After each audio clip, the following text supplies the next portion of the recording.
Mais uma vez, bom dia, meus queridos irmãos. Bom dia? Bom dia. Parece que comeram a torta, Júnior. E agora estão tudo cansados para falar.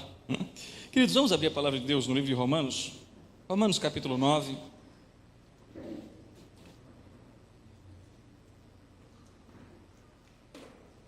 O estudo de hoje, nós estaremos estudando a seção 7ª e 8ª, tratando sobre a predestinação, misericórdia e a justiça do Senhor. E na seção 8ª, sobre a predestinação como uma doutrina edificante. Romanos capítulo 9, do versículo 14 ao versículo 22.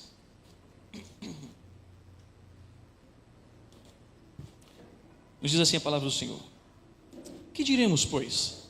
A injustiça da parte de Deus? De modo nenhum. Pois ele diz a Moisés: terei misericórdia de quem me aprouver ter misericórdia, e compadecer-me-ei de quem me aprouver ter compaixão. Assim, pois, não depende de quem quer ou de quem corre, mas de usar Deus a sua misericórdia. Porque a Escritura diz a Faraó: para isto mesmo te levantei, para mostrar em ti o meu poder, e para que o meu nome seja anunciado por toda a terra. Logo, tem ele misericórdia de quem quer e também endurece a quem lhe apraz. Tu, porém, me dirás: de que se queixa ele ainda?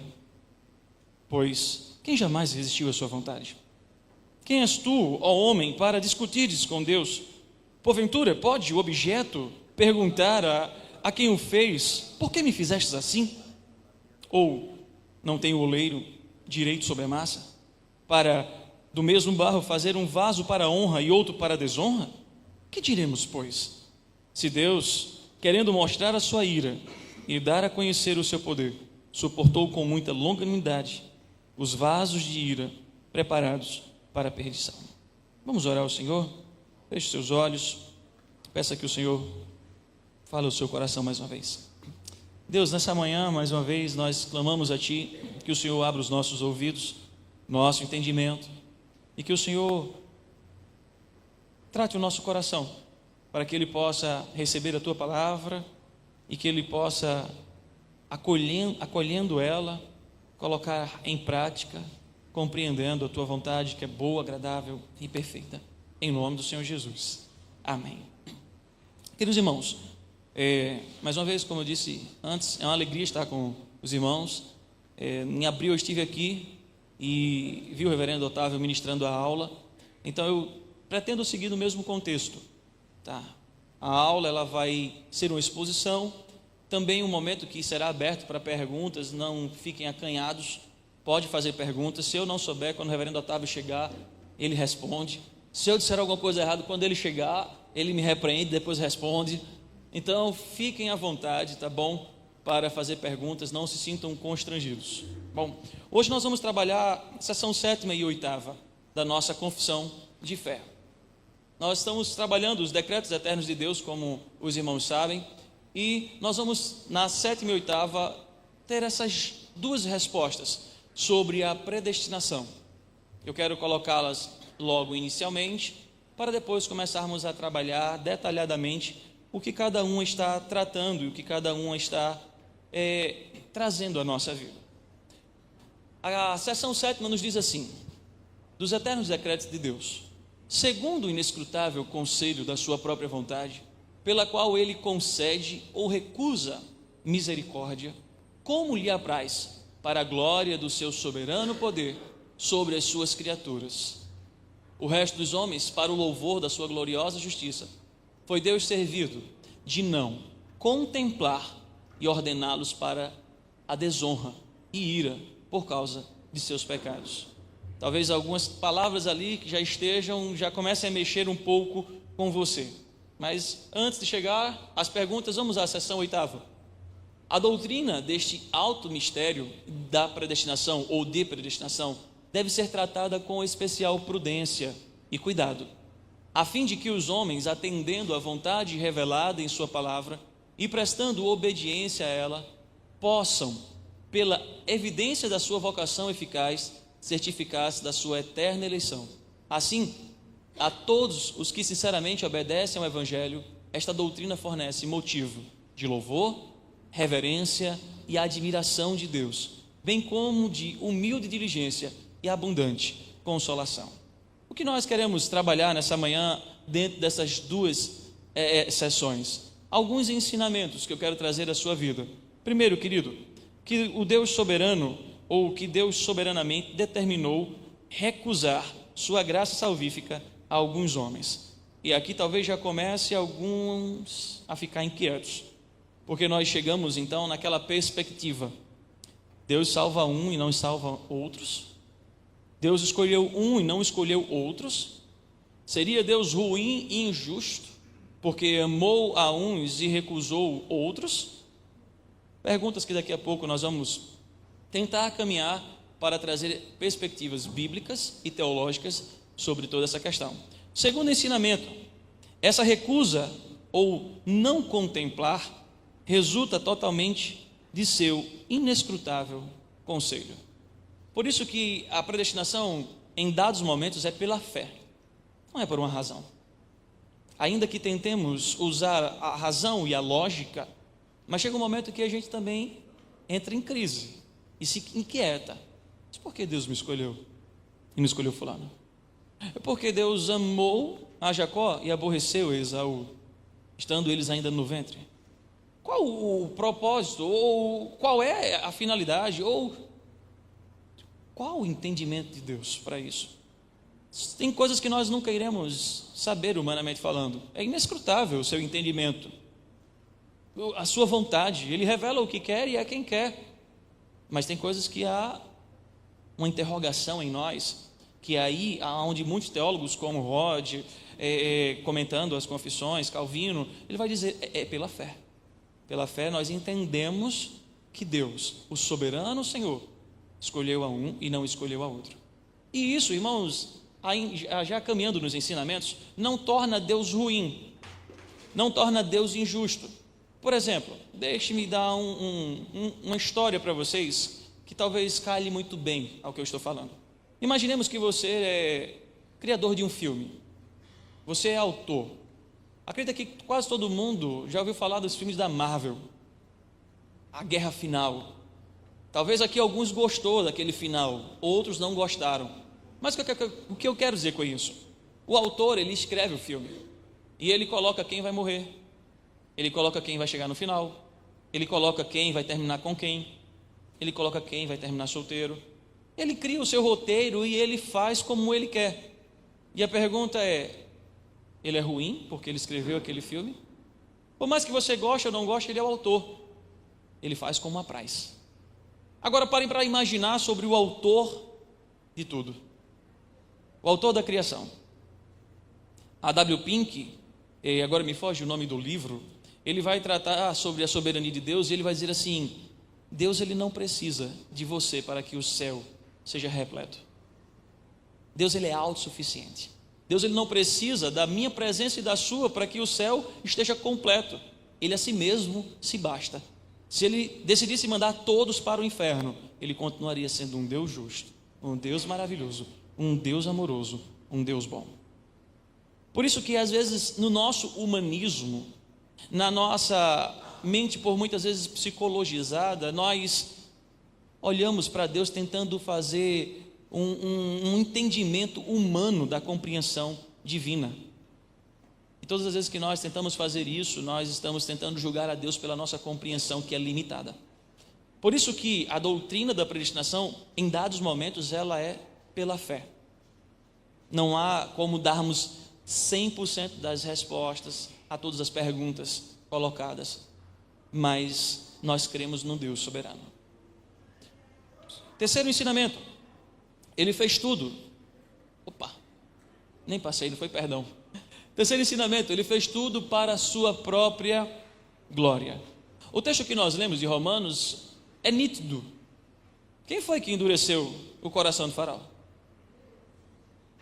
Esse menino é esperto. Gostei. Foi na lata. Foi Deus.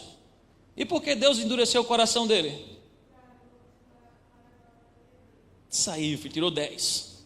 Está aprovado. para a glória dele. Se tudo está sob o controle de Deus, se tudo está sobre o domínio do Senhor, ele não precisa me esclarecer o que ele está fazendo. Ele faz como quer. Certo dia, Hernando Dias Lopes, usando a figura e a imagem da tapeçaria, ele disse uma coisa que eu nunca esqueci. E quando eu estava visitando um dos sertões aqui, que agora me foge o nome, eu entrei em uma tapeçaria.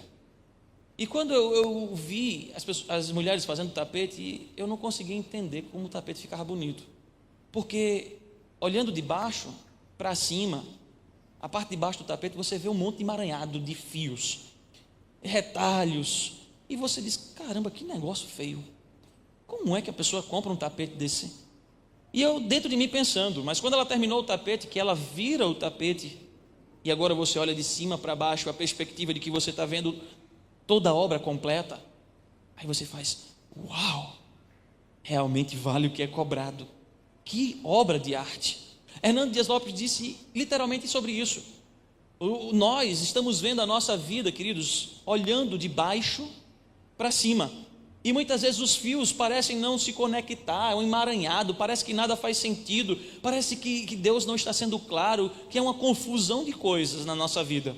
Mas chegará um dia que, como o pai pega uma criança nos braços, Deus nos colocará em seus braços e nos fará olhar de cima para baixo, e a gente vai ver que todos os fios se conectam, que tudo faz sentido, que tudo está sob o controle de um Deus que governa para o louvor da glória dele. Você acha que se Jó tivesse compreensão de como seria o final de sua vida, ele teria reclamado? Hoje a gente tem a compreensão completa porque o livro de Jó está em nossas mãos. Mas imagine dia a dia sendo construído a vida de Jó. Satanás chega na presença de Deus e Deus pergunta: onde é que você estava? Eu vim de rodear a terra. E aí parece-me que a pergunta inicial que Deus faz a Satanás não é o mesmo Jó do final do livro. Parece, mas a verdade é o mesmo. Deus olha para ele e diz: viste meu servo Jó? Homem íntegro, reto, temente a Deus, que desvia do mal. Esse homem é crente, gente. Esse homem é consagrado. Ele orava, ele fazia sacrifício pelos pecados dos seus filhos. Talvez tivessem pecado e não saibam. Não estou sacrificando. Esse cara era crente. E aí Satanás diz: também assim? Até eu te sirvo. O Senhor abençoa em tudo. Ele coloca a mão, os pés, o Senhor dá, o Senhor prospera. Desse jeito até eu te sirvo. E aí Deus disse: então tá bom, vai lá, toque, só não lhe tire a vida. Parabéns, meu filho, tá bem, não lhe tire a vida. E queridos, foi o que aconteceu. A gente conhece a história, o Zai de Jó. Ele sobra a esposa, mandando amaldiçoar a Deus, e ele diz: não, Deus deu, Deus tomou, glorificado seja o nome do Senhor. No final de Jó 42, versículo 5, ele vai dizer assim: antes eu te conhecia de ouvir falar. Opa, como assim? Não, parece que não é o mesmo Jó, íntegro, reto, temente a Deus, se desvia do mal. Ele diz: eu te conheci de ouvir falar, hoje os meus olhos te veem. Deus permitiu tudo para que ele tivesse mais experiência, mais intimidade, mais vida com Deus. Veja, o que eu quero dizer com isso: Deus permitiu. E nós conhecemos a história como um todo. Uma história de Deus cuidando, governando, protegendo e abençoando o seu filho, o seu povo. A mesma coisa é conosco. Só que nós não temos o desenrolar da nossa vida completo, como o livro de Jó. E aí a gente fica naquela agonia: como é que Deus faz tudo para a sua glória se eu estou com a enfermidade? Como é que Deus faz tudo para a sua glória se Deus me escolheu, mas não escolheu fulano? Como é que Deus faz tudo para a sua glória? Ele está no controle, você não sabe o dia de amanhã. Nós não temos a certeza do que Deus fará amanhã. A única certeza é que Ele está no controle. Se Ele voltar, estamos com Ele. Mas se viveremos amanhã, nós não temos certeza. Então, a sessão ela começa a nos mostrar sobre a teologia da predestinação, que Deus está no controle de todas as coisas e que Ele governa sobre tudo e todos, e Ele faz tudo para o louvor da sua glória. Até aquilo que parece mal, Ele usa para a glória dEle. Não sei se vocês vão lembrar do rei Ciro, aonde ele vai dizer: o meu ungido. Deus usa ele para libertar o seu povo do cativeiro. Então, ninguém, queridos, ninguém está fora do controle de Deus. até aquele que parece mais ímpio, até aquele que parece mais descontrolado, humanamente falando, está sob o controle de Deus. Deus coordena e governa sobre tudo. Por exemplo, nós podemos olhar para o mundo, e o que nós mais temos ouvido e visto são rumores de guerra. Rússia, Ucrânia, Israel e Gaza, e cada vez mais as tensões começam aumentando. Pode ser que estejamos à beira de uma terceira guerra? Pode ser.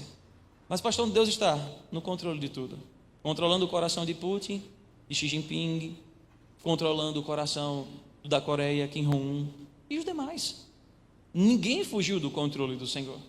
E todos estão onde Deus quer que eles estejam. Quem coordena o tabuleiro, quem coordena o jogo, é Deus.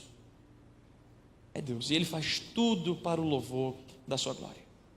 Mas talvez você pergunte, pastor, mas por que Deus permite tanto caos acontecer? Tantas dificuldades, lutas, guerras. Mas aí é responsabilidade humana. Com certeza vocês já ouviram falar sobre soberania de Deus, responsabilidade humana. Deus não é responsável pelos nossos pecados. Ele não é nem o autor dos nossos pecados, como o executor. Não é. Sabe, Deus ele não faz isso. Ele está no controle, mas as nossas responsabilidades trarão consequências. Mas mesmo assim, até isto está debaixo da glória, soberania e majestade dele. Outro ponto que nós precisamos olhar e nos voltar é que, embora seu decreto seja soberano, no tocante a determinadas pessoas, ele é justo por causa do pecado dela. E nós podemos ver isso em Faraó. Ele é justo. Foi ele quem endureceu para o louvor da glória dele. Foi ele quem endureceu para a sua exaltação. Outro ponto, queridos. Essa doutrina deve ser ensinada com muito cuidado, a fim de que faça bem aos crentes e redunde em glória a Deus. E eu acho extraordinário, Roger tratando sobre isso, porque assim, às vezes nós somos muito mal interpretados quando nós falamos sobre predestinação. A propósito, há muitas igrejas que dizem que predestinação é o quê? Heresia.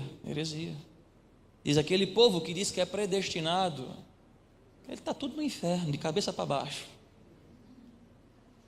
Mas se não falam aqui em Recife, falam um bocado, viu, gente? Queridos, a doutrina da predestinação, ela deve ser tratada com muito cuidado. Ela não deve trazer ao nosso coração orgulho, vaidade, ela não deve trazer presunção. Eu sou predestinado. Não, para cá não. Você não é, né? Melhor apontar para lá, né? Você não é. É como se você fosse superior. E olha, quem são os predestinados? Como é que nós saberemos quem são os predestinados? Pregando o Evangelho. A salvação vem pelo ouvir, e ouvir a palavra de Deus. É Ele quem salva quem quer. A pregação, ela traz dois propósitos: salvação e condenação. Predestinados ouvem, são salvos. Os ímpios ouvem e continuam na condenação. Por isso a predestinação ela não deve ser uma vaidade, um orgulho para nós. Ao contrário, predestinados como somos em Cristo Jesus, nós devemos viver para a glória dele como servos humildes, na perspectiva de que eu devo continuar pregando, porque há muitos predestinados lá fora que precisam ouvir a graça de Cristo. E outra, gente, não existe predestinado só na presbiteriana, existem em várias denominações. Certa feita me perguntaram isso lá na igreja: pastor, e os irmãos que são da Assembleia, e os irmãos que são da Congregacional? Eles são tudo predestinados. Não é só a igreja não, gente, a presbiteriana não, porque aí nós criaríamos uma ideia de seita. A salvação só é por nós, através de nós e em nós, e isso não é real. Não é a placa institucional que vai salvar. Então, Deus ele predestina, Deus ele chama, Deus ele atrai. Outro ponto, essa doutrina, a despeito da hostilidade que causa nos incrédulos, é repleta das bênçãos divinas para aqueles que a receberam corretamente. E aí, queridos irmãos, nós precisamos ter a perspectiva, como eu estava falando, certa sobre esta doutrina. A doutrina que o Senhor nos amou, o Senhor nos garante a vida eterna, o Senhor nos garante as bênçãos porque somos filhos, mas isso não nos torna superiores. A propósito, qual a diferença entre nós e não se assustem com o exemplo que eu vou dar, com uma pessoa que está lá fora jogada no chão, bêbada. Como é teu nome, bonitão? Felipe. Nenhuma. Gostei, Felipe, gostei. Nenhuma. Se não fosse Cristo, seria nenhuma. O mesmo pecado que nos condenava, condena eles. Se não fosse Cristo que nos tirasse do inferno, se não fosse Cristo que nos arrebatasse, que nos chamasse para a sua glória, se não fosse Cristo que nos desse uma nova vida, nós estaríamos nos nossos pecados. Talvez não jogados no chão bêbados, mas talvez em outros pecados, em outras práticas pecaminosas. Sabe quantos pecados nos condenam ao inferno? Alguém foi mais rápido que tu, Felipe. Só um. Eu só preciso de um pecado para poder ir para o inferno. É apenas um que me condena. Por isso Cristo não seria injusto, Cristo não seria ruim, Cristo não seria Deus, não seria injusto se mandasse todos para o inferno, porque todos pecaram, não há um justo sequer, não há quem busque. Por isso nós somos alvos da graça. Ele nos amou sendo nós ainda pecadores. Efésios capítulo 2, vamos abrir aqui rapidinho. Eu acredito que os irmãos conhecem detalhadamente esse texto, até porque o reverendo Otávio tem pregado ele nos domingos. Efésios capítulo 2. Ele vos deu vida, estando vós mortos, nos vossos delitos e pecados, nos quais andastes outrora segundo o curso deste mundo, segundo o príncipe da potestade do ar, do espírito que agora atua nos filhos da desobediência. Deixa eu dar uma pausa aqui. Nós estávamos mortos. Quem aqui já pescou vai entender o que eu estou falando. Imagine um peixe morto seguindo o curso da correnteza. Ele está morto, ele não consegue nadar contrário, ele é levado. Éramos assim. Nós estávamos mortos, nós seguimos o curso da correnteza, e a correnteza era colocada por Satanás. Nós vivíamos segundo as nossas vontades, nossos desejos, nossos deleites. Por isso que o mundo prega isso. Te faz feliz? Te alegra? Nossa, é o que você mais ouve na sociedade. Olha, não importa se você vai ter que subir em alguém, humilhar e pisar, alegra o teu coração. Se ame e faça. Dê o valor a si mesmo. Esse é o curso do mundo, do príncipe deste mundo. E nós estávamos mortos. Em outra análise, nós estávamos na prática do pecado e o Senhor nos pegou em flagrante. Ele nos achou praticando o pecado. Pum! E mesmo assim, veja o que ele fez. Volte comigo ao texto. Versículo 4. Mas Deus sendo rico. Olha a conjunção adversativa. Mas, todavia, entretanto, Deus sendo rico em misericórdia, por causa do grande amor com que nos amou, e estando nós mortos em nossos delitos, nos deu vida juntamente com Cristo. Pela graça sois salvos. Ele nos livrou de nós mesmos, Ele nos livrou de Satanás, Ele nos livrou da consequência do pecado, a morte eterna, mas Ele nos encontrou em queda, Ele nos encontrou em ação pecaminosa, e mesmo assim com amor eterno Ele nos amou, com a sua benignidade Ele nos atraiu. Por isso, queridos, que a nossa humanidade, ela não é boa, não é o meio que corrompe, não é o meio que nos faz mal. Nós somos pecadores desde o nosso nascimento. Salmo 51, verso 5: em pecado me concebeu minha mãe, nasceu um pecadorzinho. Se não for Deus que vá ao nosso encontro, nos ame, nos predestine, nos chame e nos faça agora filhos seus, pela nossa humanidade, nós vamos a cada dia caminhar segundo os nossos princípios, segundo o nosso coração, que Jeremias vai dizer, ele é inclinado. Imagine você andar com alguém inclinado para um lado, possivelmente você vai cair. É o seu coração, ele é seu inimigo, ele é o maior inimigo seu, junto a Satanás. Ele é aquele que vai te corromper, ele é corrupto, sabe? Quando a gente pensa em corrupto, a gente pensa, quem sabe, logo em Brasília. Mas o maior corrupto é o seu coração, ele te engana. Por isso que a sociedade diz, ouça ou dê ouvidos ao seu coração. Ouça a voz do seu coração. Não, não ouça. Se o seu coração não estiver pautado em Cristo, preso em Cristo, se o seu coração não estiver arrebatado por Cristo, cuidado, ele pode ser um inimigo gritante aos teus ouvidos, mesmo em silêncio. Se não for o Senhor, que nos salve de nós mesmos, nós não seríamos diferentes de qualquer pecador lá fora que está vivendo em impiedade. Então, a doutrina da predestinação vem dizer para mim e para você: eu não sou melhor do que ninguém. Pelo contrário, foi a graça do Senhor. Qual foi o mérito que nós fizemos ou tivemos para que Cristo nos salvasse? Eita, Felipe, é nenhum. Foi, ó. É isso aí, Felipe, justamente. A gente não fez nada para receber a salvação. Efésios 2, 8 e 10. Pela graça, mediante a fé em Cristo Jesus. Estou gostando de ver, Felipe. Sabe, queridos, nós não temos mérito nenhum para a salvação. Se fosse depender do nosso mérito para o Senhor nos predestinar, o que Ele nos daria era o inferno. O que Ele faria conosco era nos esmagar. Reverendo Augusto Nicodemos, ele contando uma ilustração sobre Efésios capítulo 2, eu nunca esqueci. Até porque quando ele pregou em Peixinhos, ele pregou nesse sermão e citou essa citação. Ele disse que estava tomando conta de uma congregação, acho que é gamileira. E aí ele disse que quando chegou, colocou na casa que ficou os seus livros na despensa, organizou a casa e foi trabalhar. Plantação, cuidar da igreja, assim como vocês fazem. Ele chegou em casa, disse que de madrugada ouviu uma zoadinha na despensa. Aquela zoadinha que todo mundo conhece. Pronto. Rato. Aí ele levantou de madrugada, correu, chega na despensa, quando abre o cuscuz, o ouro nordestino, rasgado. Aí ele disse: ih, rapaz, tem rato aqui. Tirou o cuscuz, tentou ajeitar lá, ficou atento, foi dormir. No outro dia, quando ele acordou, ele disse que tinha outro item rasgado, mas não só o item. Um livro dele estava roído pelo rato. Aí ele disse: agora o rato entrou na Terceira Guerra Mundial. Ele podia comer a despensa todinha, mas no meu livro não.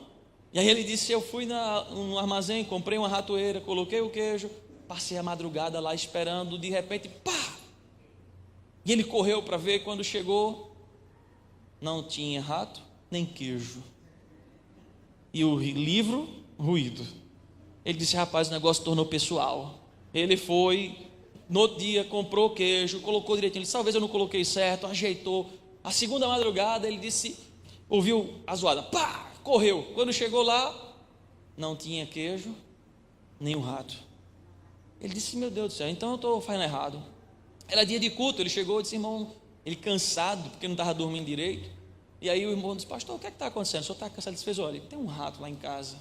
Eu já coloquei ratoeira, já coloquei queijo, mas esse rato está me tirando o sono. Ele disse: como é que é, pastor? Ele fez: olha, eu coloquei o queijo assim, a ratoeira. Ele fez: ah, pastor, não é rato, não, é catita. Se vocês não sabem o que é catita, é isso aí, é o filho do rato, né?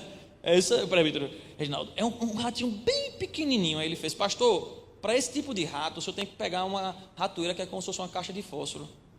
Ele disse: ah, de hoje ele não passa. Saiu, correu, comprou a ratoeira, colocou. De madrugada, pá, ele correu. Chegou na despensa e pegou o rato em flagrante. A ratoeira pegou na pata do rato. E ele disse: agora você vai morrer. Você vai pagar os meus livros, cada página que você roeu. E ele dizia assim: irmão, vocês não sabem o que eu pensava em fazer contra o rato. Eu pensava em estraçalhar, quebrar os dentinhos dele, puxar. E eu queria matar aquele rato. E ele disse que quando pegou a ratoeira, que olhou no olho do rato, ele disse: irmãos, houve salvação naquela noite.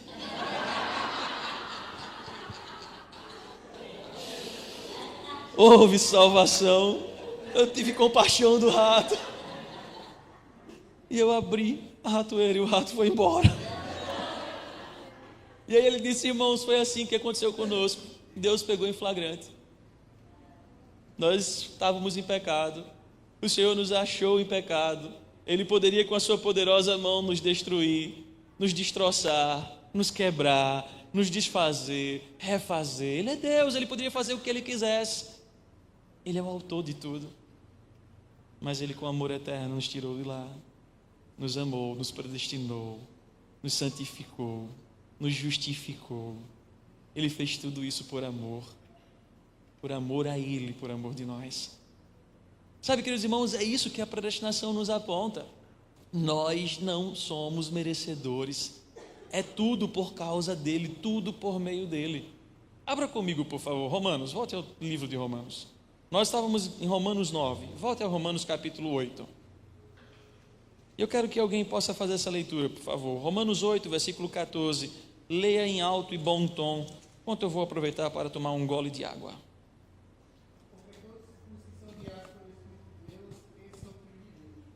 Lê mais uma vez, filho, bem mais alto.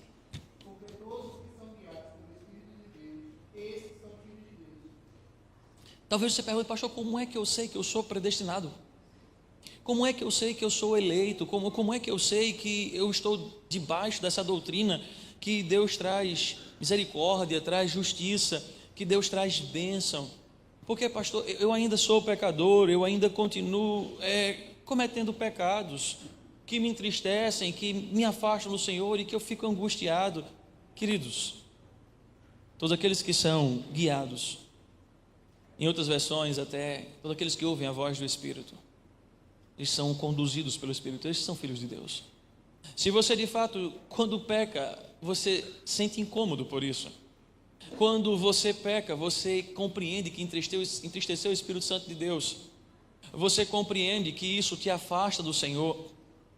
E mesmo pós-pecar, você quer se reconciliar com Deus. Você não é bastardo, você é filho. Eu sei que nós ficamos naquela angústia, será que eu sou salvo? Eu não preciso ter essa angústia, porque Cristo na cruz do Calvário já fez aquilo que eu não poderia fazer. Ele pagou na cruz do Calvário o preço que eu não tinha como pagar. Foi sangue puro, carmesim, foi o Cordeiro de Deus, o sacrifício perfeito e real sobre a nossa vida e a nossa história, para que sejamos salvos. Uma vez que nós somos salvos por Cristo, eu não preciso mais ficar inquieto, porque eu sei que a minha vida de pecador, ela é até que Deus me chame. Nós estamos num processo de santificação, irmãos.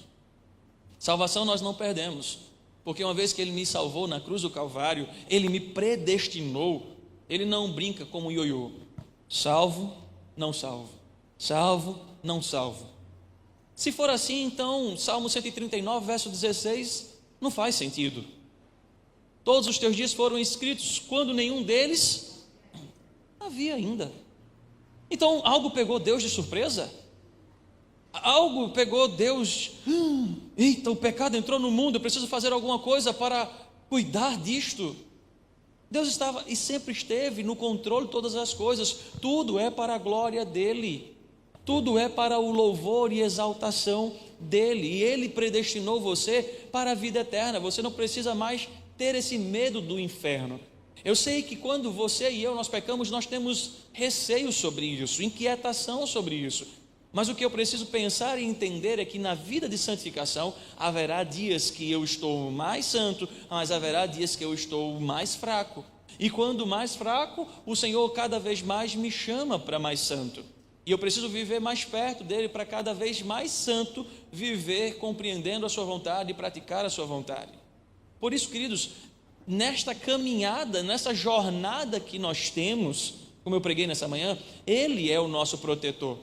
Vocês acham que na caminhada, na ascensão para Jerusalém, na subida em procissão, como dá o nome, que eles iam rumando para Jerusalém, eles não tinham medo dos perigos, dos salteadores? E será que alguns deles não disseram, rapaz, será que vale a pena continuar essa caminhada? Vocês lembram o povo no Egito? Diante do Mar Vermelho, olhando para Moisés, dizendo assim, por que você nos trouxe para aqui? Êxodo 14, por que você nos colocou aqui? Aqui atrás agora os soldados cavalarianos, os egípcios, na nossa frente o Mar Vermelho. Você nos trouxe aqui para morrer e não ser nem enterrado lá no Egito, para morrer e ficar aqui à deriva? O que foi isso que você fez na nossa vida, Moisés? E Moisés orando, Deus dizendo a Moisés, Moisés, diz a eles que o que eles estão vendo eles não vão ver mais. Moisés volta a orar e Deus diz, Moisés, por que estás orando?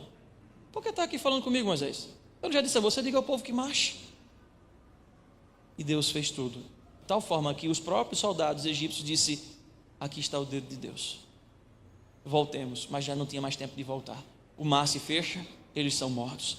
O que eu quero dizer com isso, veja, queridos irmãos, Deus está no controle, ainda que a circunstância pareça difícil, ainda que os perigos sejam iminentes, os problemas sejam reais, Deus está no controle, Deus está conduzindo, Deus está coordenando, e Ele te predestinou, Ele conduz e guia a tua vida. Por isso, nós não precisamos e devemos ficar inquietos sobre essa perda da salvação. Mas nesse processo da caminhada, teremos sim algumas inconstâncias, e nós precisamos ser relembrados do que Deus falou, nós precisamos ser relembrados do que Deus nos encorajou, do que Deus nos chamou. Por isso, o ponto 6, ele nos mostra, essa doutrina, a despeito da hostilidade do que causa nos incrédulos, é repleta de bênçãos. A bênção do cuidado divino, foi o que aconteceu aqui. A bênção da proteção divina, a bênção de que Deus derrama sobre aqueles que o recebem corretamente. Vamos voltar aqui ao texto, vem em Romanos 8 ainda, versículo 15, versículo 16 e 17. Alguém pode ler para mim, por favor?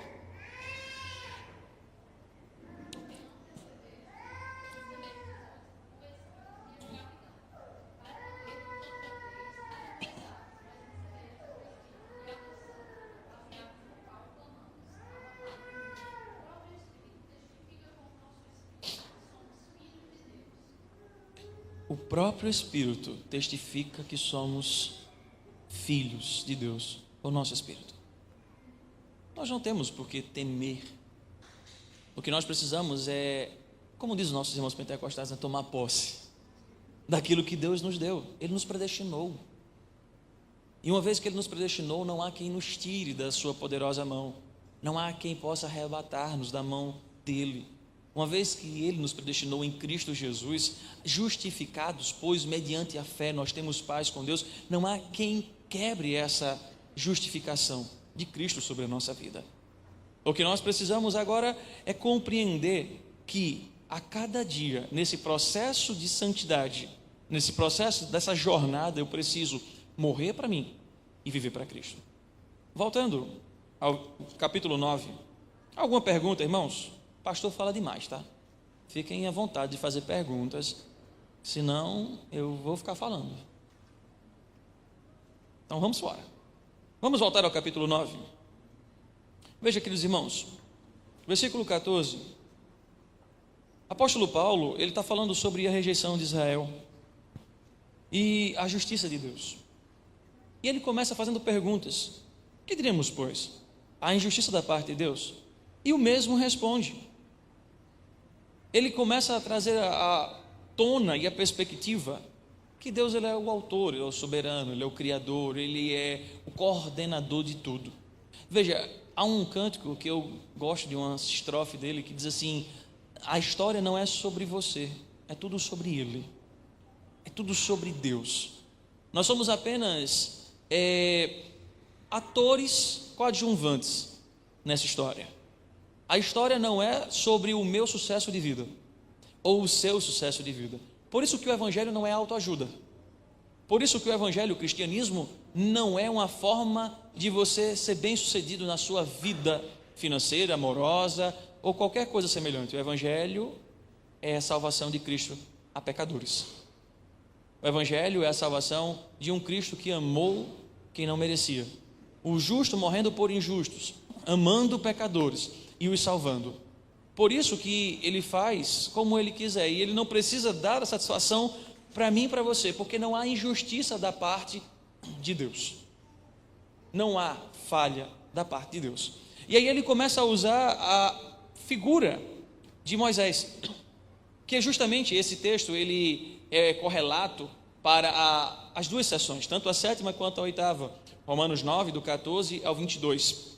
E ele começa a usar a figura de Moisés. Eu tenho misericórdia de quem eu quiser e compadecer. Eu terei compaixão de quem eu quiser. Não depende de você, não depende das suas obras, não depende dos seus méritos, não depende da sua boa vontade, não depende do que você quiser fazer. Não é sobre o que você pode fazer, mas é sobre o que Cristo quer fazer em você, através de você, para a glória dele. Por isso que há possibilidades de passar pelas provas, como dizia Lázaro, dando glória a Deus. louvando o Senhor. O exemplo sumo disto é Cristo. Em meio à porta que está de abrir-se, que é a morte, ele está lá orando, os discípulos estão embaixo dormindo, e ele ora, lá no Getsemane: Senhor, se possível, passa de mim o cálice, mas não seja feita a minha vontade, e sim a tua. Ele está dizendo: eu quero que o Senhor seja glorificado, eu quero que o Senhor seja exaltado mesmo no meu sofrimento, eu quero que o Senhor seja adorado nas minhas lutas, nas minhas adversidades, no meu sofrer, no meu choro de lágrima, de sangue. Eu quero que o Senhor seja glorificado em todo o meu ser. Por isso que nós não glorificamos a Deus só quando tudo vai bem. Há possibilidade de glorificar a Deus em meio à enfermidade, em meio às crises financeiras, em meio a toda e qualquer circunstância. Por isso que a história não é sobre mim e você. Deus te predestinou não é para um sucesso terreno, não é para uma prosperidade terrena, não é para uma alegria plena aqui. A propósito, ele nos diz: no mundo tereis o quê? Mas tende o quê, Felipe? Bom ânimo. Está vendo? Parabéns, Felipe. Eu venci o mundo. E assim como ele venceu, nós venceremos. Mas não é na nossa força. É porque ele nos amou, porque ele nos atraiu, porque ele nos salvou, porque ele nos predestinou. Ele teve compaixão de nós. Existe um teólogo chamado Leonard Ravenhill, que ele disse assim: sabe o que é necessário para Deus nos mandar para o inferno? Nada. Nós somos pecadores, nascemos condenados. Sabe o que é necessário Deus fazer para nos tirar do inferno? Colocar a sua poderosa mão e dizer: sai daí, Marcos Arthur, vem para cá, para a luz. Veja, é graça. Por isso que a predestinação, queridos, nós estudamos com prudência, na perspectiva de que nós não somos melhores e nem fomos tornados superiores ou melhores do que aqueles que ainda não foram. Nós não sabemos quem o Senhor vai salvar e quando vai salvar. A predestinação, ela não deve gerar nenhuma vaidade, mas ela deve gerar consolo, ela deve gerar firmeza, ela deve fazer com que nós possamos compreender que nós nascemos para a glória de Deus, que nós vivemos e existimos e nos movemos para a glória de Deus, porque a predestinação, ela habilita, ela capacita o predestinado a viver em submissão ao Senhor. Ela não nos torna cabeça. Sabe aquela história? Você é cabeça e não cauda. Não tem nada a ver uma coisa com a outra. A predestinação, ela não te torna cabeça. O cabeça continua sendo Cristo. A predestinação te coloca no corpo, onde o cabeça é Cristo, e ela te habilita a viver em submissão ao Rei dos Reis, Senhor dos Senhores.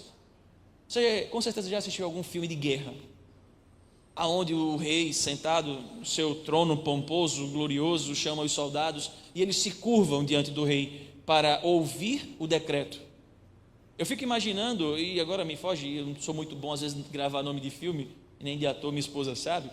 Eu fico tentando lembrar agora, mas eu não vou conseguir. Mas uma cena eu nunca esqueci, aonde o rei chama e os soldados, eles se submetem, eles se ajoelham, e o rei começa a falar que vão invadir terras, que vão tomar, e o final da resposta dos seus soldados, ajoelhados de cabeça baixa, é: o rei vive, e nós lutaremos a causa do rei, e nós nos submeteremos à vontade do rei, se necessário, morreremos pelo rei. E ali depois eles saem da presença do rei. E eu fiquei imaginando justamente isso para a nossa vida. Fomos predestinados, não é ser cabeça, fomos predestinados para essa submissão.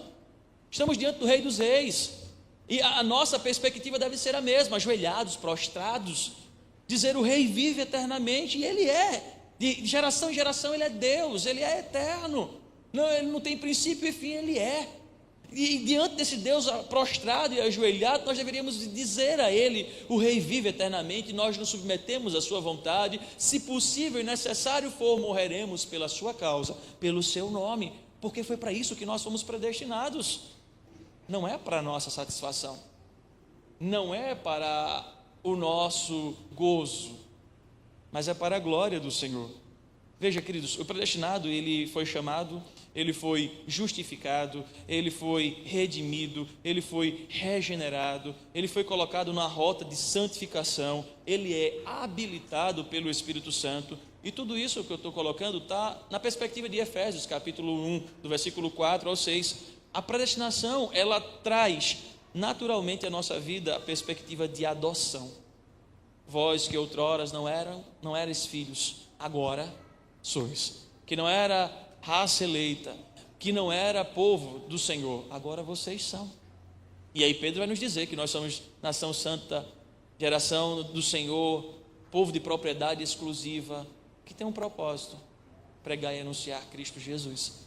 Então, predestinados não é um título como uma coroa para sair no meio da rua dizendo: eu sou predestinado. Você não é. Eu sou. Você não é.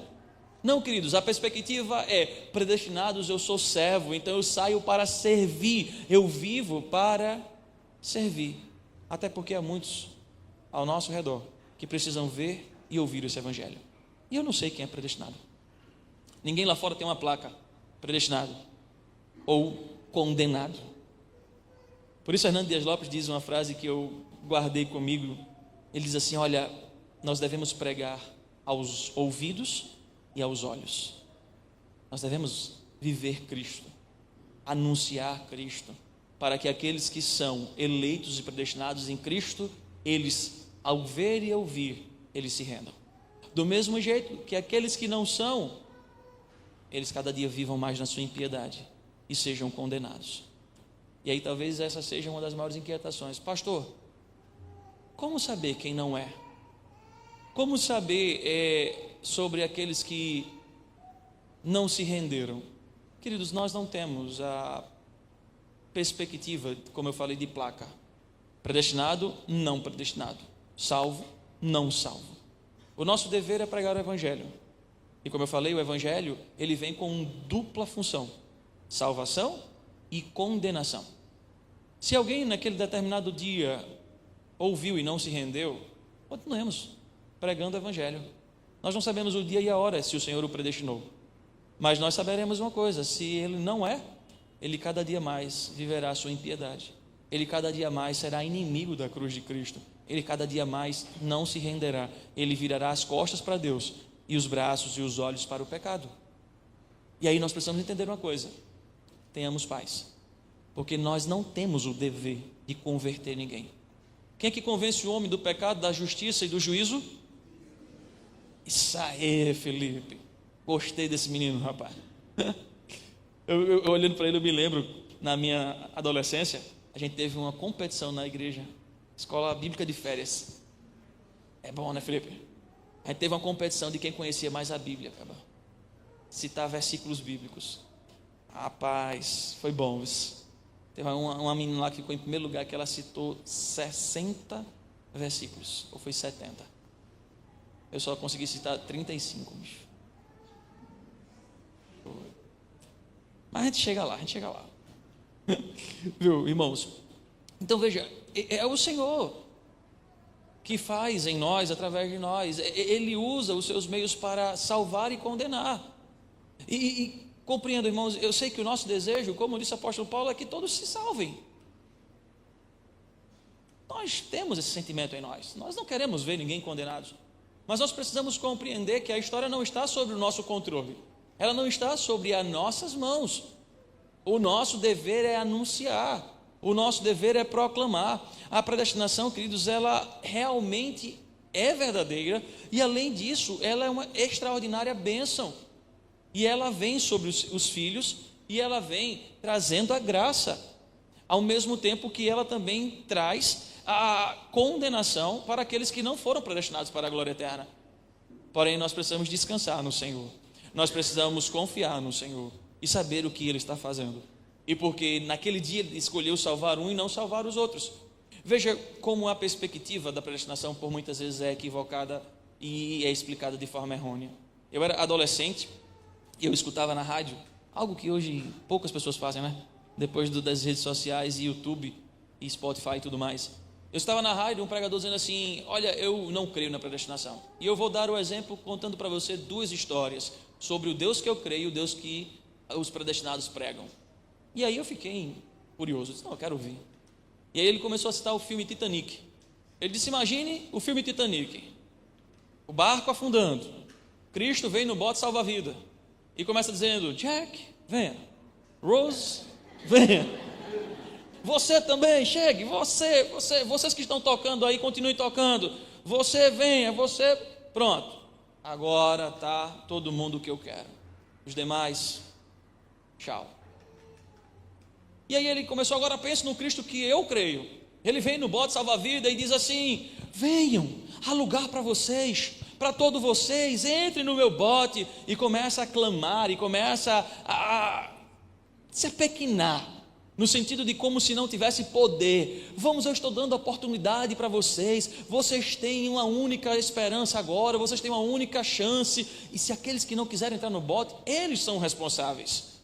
Humanamente falando, irmãos, a perspectiva segunda, ela é linda, é uma perspectiva humanista, bonita de se dizer. Foi a escolha deles que não os fizeram entrar no barco. Então Cristo não é ruim, porque Cristo deu a eles a oportunidade. A primeira é de um Cristo injusto, de um Cristo ruim, que salvou apenas um e não os outros. Mas quando eu volto para as Escrituras, quando eu olho para o texto sagrado, eu não consigo compreender dessa forma. Então o meu humanismo bate com as Escrituras e o meu humanismo precisa ser destruído. O meu humanismo precisa ser quebrado. Volte comigo ao texto novamente de Romanos, já estou caminhando para a conclusão. Vocês não estão perguntando, eu estou falando muito, está vendo? Versículo 16, não depende de quem quer ou de quem corre, mas de Deus usar a sua misericórdia. E aí ele começa a tratar justamente o que eu coloquei agora do Titanic. Veja, quem foi que endureceu o coração de Faraó? Filipe já falou e repetiu, Deus, isso mesmo, Filipe. Foi Deus, e ele fez tudo isso para mostrar o seu poder, para mostrar a sua glória. E versículo 18 ele diz, eu tenho misericórdia de quem eu quiser e eu endureço quem eu quiser. Por isso que a questão não é como eu penso, não é como eu quero. Por mais que tentemos compreender e julgar a Deus com a nossa compreensibilidade, com o nosso entendimento, nós somos pecadores. Aonde é que pode o limitado julgar o ilimitado? Como pode a criatura dizer ou ensinar ao seu Criador? Como pode? Será que podemos aumentar um côvado da nossa história? Nós não temos controle sobre nós, irmãos. Somos limitados. E compreender porque Deus endureceu o coração de Faraó e dizer, não, Deus foi ruim, porque esse endurecimento trouxe problemas, a morte dos primogênitos, vidas foram ceifadas, Deus é ruim. Não, não. Ele continua sendo bom, ele continua sendo justo, porque em tudo isso ele mostrou, tanto a Faraó quanto aos seus, que tanto o coração do rei quanto o coração do povo está no controle da mão de Deus.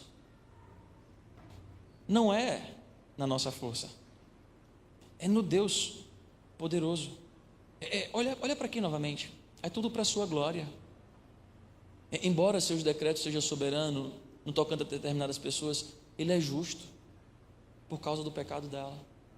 Ele é soberano por causa do pecado dela. Veja, versículo 19. De que se queixa o homem? E já estamos caminhando para o fim. Será que, se nós pudéssemos ter a oportunidade de falar do que se queixa, do que nós nos queixamos, qual seria as nossas respostas? Eu acredito 99,9% que nós iríamos nos queixar dos nossos pecados. Orgulho, vaidade, inveja, sentimento de injustiça ou a nossa autojustiça. Sabe aquela história? Deus não é justo, não é justo Deus. Eu me lembro como se fosse hoje, na adolescência, iniciando a juventude, de uma jovem que dizia assim, eu não aceito, eu sou dizimista fiel e eu estou morando de aluguel até hoje, Deus, eu não aceito. Sabe o nosso senso de autojustiça? Porque eu fiz, Deus tem o dever e a obrigatoriedade de fazer, que é o que a gente ouve muitas vezes nas mídias aí fora. Dê a Deus e Deus tem o dever e a obrigação de te dar de volta. Deus, ele não tem o dever e a obrigação, irmãos, de fazer aquilo que eu quero, de responder às nossas queixas, de atender às nossas queixas. Nós nos queixamos por causa da nossa falta de contentamento em Deus, da nossa falta de confiança na soberania de Deus. E ele nos mostra isso. Quem és tu, ó homem, para discutires com Deus? Porventura pode o objeto perguntar a quem o fez: por que me fizeste assim? Ou será que não tem o oleiro poder sobre a massa para do mesmo barro fazer um vaso para honra e um vaso para desonra? Se eu fosse me queixar, irmãos, eu diria: Deus, mas Deus, por que o Senhor não me fez com 1,80 m? Por que o Senhor não colocou uns olhos verdes em mim? Um cabelo para eu fazer assim, balançar? Porque quando eu faço ele fica duro, em pé. Até a esposa diz: amor, tu não tem cabelo para ficar jogando para trás. Sabe, irmãos, brincadeiras à parte, nós temos muitas queixas, mas as nossas queixas são das nossas inquietações, são dos nossos desejos e anseios, muitas vezes em atender os nossos ídolos. Se nós formos olhar todo o cuidado divino, do início ao fim, como diz Martyn Lloyd-Jones, foi graça, é graça do início ao fim. Ele te amou, ele me amou, sendo nós pecadores, sendo nós inimigos dele. Ele nos predestinou, ele teve misericórdia, justiça sobre a nossa vida e nos chamou pelo nome e nos disse: agora tu és meu. Predestinou para que vivamos como servos, submissos à sua vontade e caminhando em santidade, sabendo que tudo o que ele fez e faz é para o louvor da glória dele. Por isso, não olhe para a predestinação como uma doutrina herética, como uma doutrina injusta de Deus, ou como falta da graça do Senhor. Pelo contrário, olhe para ela compreendendo que foi revelação do amor, da misericórdia, da graça e da justiça dele sobre a sua vida e sobre a nossa vida. Amém? Alguma pergunta, irmãos? Aqui, tem uma pergunta aqui.